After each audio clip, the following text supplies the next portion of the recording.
ఎస్పీకి 4 సార్లు 5 సార్లు 10 సార్లు ఫోన్ చేసినా కూడా ఎస్పీ రాని పరిస్థితిలో ఉన్నప్పుడు, కనీసం సిఐని ఎస్ఐని కూడా పంపించిన పరిస్థితిలో ఉన్నప్పుడు, అటువంటి బూత్లో, సెన్సిటివ్ బూత్లో కేవలం ఒకే ఒక్క హోంగార్డును పెట్టి బూతులు నడుపుతూ ఉన్నారు.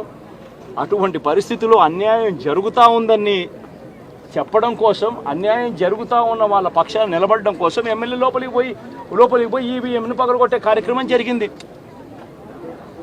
ఎందుకు ఈవీఎంలో నిజంగానే ఎమ్మెల్యేనే రిగ్గింగ్ చేసుకుంటా ఉంటే, ఎమ్మెల్యేకి అక్కడ నిజంగానే ఎమ్మెల్యే పరిస్థితి అంత బాగుండింటే ఎందుకు ఎమ్మెల్యే ఈవీఎం పగలగొడతాడు? అక్కడ పరిస్థితి బాగలేదనే కదా, అన్యాయం చేస్తూ ఉన్నారనే కదా. అక్కడికి పోయినప్పుడు అన్యాయం చూశాడు కాబట్టే కదా ఈవీఎం పగలగొట్టాడు. ఆ ఈవీఎం ఏదైతే పగలగొట్టిన కేసులు ఏదవుతుందో తనకు బెయిల్ వచ్చింది. ఈరోజు తాను బెయిల్ అక్కడ లోపల ఉన్నది ఈవీఎం పగలగొట్టిన కేసులో కాదు, తను లోపల ఉన్నది ఈవీఎం పగలగొట్టిన కేసులో. అన్యాయం జరిగింది అని చెప్పి, అన్యాయం జరుగుతూ ఉన్న పరిస్థితిలో ఎమ్మెల్యే అక్కడికి పోయి అడ్డుకునే కార్యక్రమంలో జరిగింది అని చెప్పి కోర్టులు కూడా గుర్తించాయి కాబట్టి తనకు బెయిల్ వచ్చింది. కానీ మళ్ళీ ఆ తర్వాత ఏం జరిగింది? ఆ ఇన్సిడెంట్ జరిగిన 10 రోజుల తర్వాత, ఆ ఇన్సిడెంట్ జరిగిన 10 రోజుల తర్వాత, అంటే మే 23వ తారీఖున ఎమ్మెల్యే అక్కడికి వెళ్ళి హత్యాయత్నం చేశాడట. అదే పోలింగ్ బూత్లో హత్యాయత్నం చేశాడంట. ఎవడన్నా బుద్ధునోడు ఎవడన్నా నమ్మదానికి ఉందయ్యా? ఎవడన్నా ఎమ్మెల్యే అనేవాడు అక్కడికి పోయినప్పుడు వాళ్ళు చేస్తూ ఉన్న రిగ్గింగు, ఎమ్మెల్యే దానికి అడ్డుకునే కార్యక్రమం చేస్తూ ఉంటే ఎమ్మెల్యే అక్కడికి పోయి ఎమ్మెల్యే హత్యాయత్నం చేస్తాడా?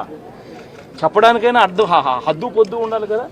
10 రోజుల తర్వాత ఎమ్మెల్యే హత్యాయత్నం చేశాడని చెప్పి కేసు పెడతారు 10 రోజుల తర్వాత. ఇప్పుడు నిజంగానే అటువంటి ఇన్సిడెంట్ జరిగిందంటే సిట్టు 17వ తారీఖు నుంచి, మే 17వ తారీఖు నుంచి 20వ తారీఖు లోపల మధ్యలో ఇచ్చిన రిపోర్ట్లో, ఆ సిట్లో అది చెప్పాలి కదా, ఇట్లా జరిగింది, ఎమ్మెల్యే అనే వ్యక్తి హత్యాయత్నం చేసే కార్యక్రమం చేశాడు అని చెప్పి రావాలి కదా. మరి ఎందుకు సిట్ రిపోర్ట్లో రాలేదు?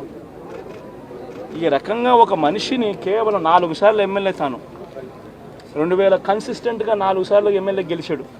2009లో గెలిచాడు, 2011లో గెలిచాడు, 2014లో గెలిచాడు, 2019లో గెలిచాడు. ఒక మనిషి కన్సిస్టెంట్గా 4 సార్లు ఎమ్మెల్యేగా గెలుస్తూ వస్తున్నాడు అని అంటే ఆ మనిషి మంచోడు కాబట్టే గెలుస్తూ వచ్చాడు, ఆ మనిషి మంచోడు కాబట్టే ప్రజలు ఆశీర్వదిస్తూ వచ్చారు. అటువంటి వ్యక్తిని తీసుకొని వచ్చి తప్పుడు కేసులలో ఈ మాదిరిగా బిగించడం ఎంత మటుకు ధర్మం?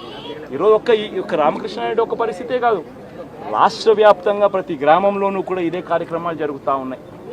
ప్రతి ఒక్కరూ కూడా వాళ్ళ స్థాయిలో రెడ్ బుక్స్ అని చెప్పి రెడ్ బుక్లు పెట్టుకొని ఉన్నారు. చంద్రబాబు నాయుడు స్థాయిలో చంద్రబాబు నాయుడు ఒక రెడ్ బుక్, లోకేష్ స్థాయిలో లోకేష్ ఒక రెడ్ బుక్, ఎమ్మెల్యే స్థాయిలో ఎమ్మెల్యే ఒక రెడ్ బుక్, మండల స్థాయిలో మండల నాయకుడు ఒక రెడ్ బుక్, గ్రామ స్థాయిలో గ్రామంలో ఇంకో రెడ్ బుక్, గ్రామ స్థాయిలో ఇంకో నాయకుడు, గ్రామ స్థాయిలో ఇంకో రెడ్ బుక్లలో పెట్టుకొని ఏం చేస్తూ ఉన్నారు?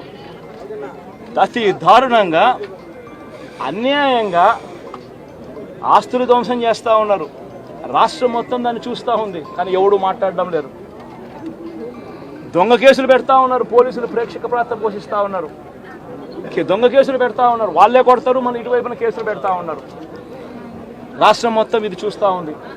చీని చెట్లు నరికేస్తూ ఉన్నారు, ఆస్తులు ధ్వంసం చేస్తూ ఉన్నారు, కనిపిస్తూ ఉంది. ఎమ్మెల్యేలు ఏకంగా జేసీబీల మీద, పొక్లేన్ల మీద ఎమ్మెల్యేలు స్వయంగా తీసేసి ఏకంగా పోయి బిల్డింగులు పగలగొట్టే కార్యక్రమాలు చేస్తూ ఉన్నారు. ఇంతటి దారుణంగా నిజంగా చేస్తూ ఉన్నారు అని అంటే ఎల్లకాలం ప్రభుత్వం మీది కాదు, ఎల్లకాలం రోజులు మీయే ఉండవు చంద్రబాబు, అది గుర్తుపెట్టుకో.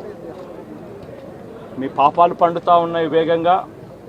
ప్రజలు దీన్ని క్షమించని పరిస్థితి లేక వస్తారు. ఖచ్చితంగా మీకు బుద్ధి చెప్పే పరిస్థితులు రోజులు కూడా ఉంటాయి.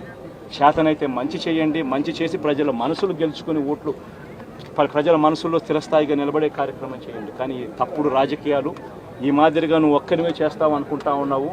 ఇదే మాదిరిగా కొనసాగితే రాష్ట్రంలో ఒక తప్పుడు సాంప్రదాయానికి నువ్వు నాంది పలుకుతా ఉన్నావు. నువ్వు వేసే ఈ బీజం, నువ్వు వేసే ఈ తప్పుడు సాంప్రదాయం, రేపొద్దున నువ్వు వేసే ఈ బీజం చెట్టు అవుతుంది.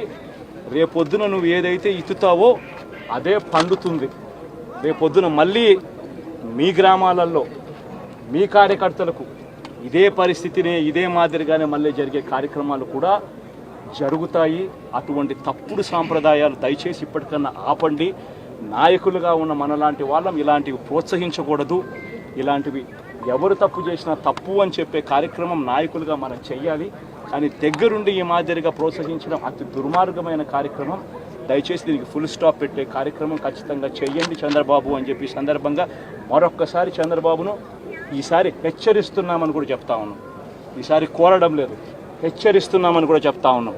ఇదే మాదిరిగా జరుగుతూ పోతూ ఉంటే మాత్రం ఎవరైనా కూడా ఊరుకునే కార్యక్రమం జరగదు, రియాక్షన్ అనేది ఖచ్చితంగా ఉంటుందని కూడా చంద్రబాబు నాయుడు సందర్భంగా గట్టిగా చెప్తాం.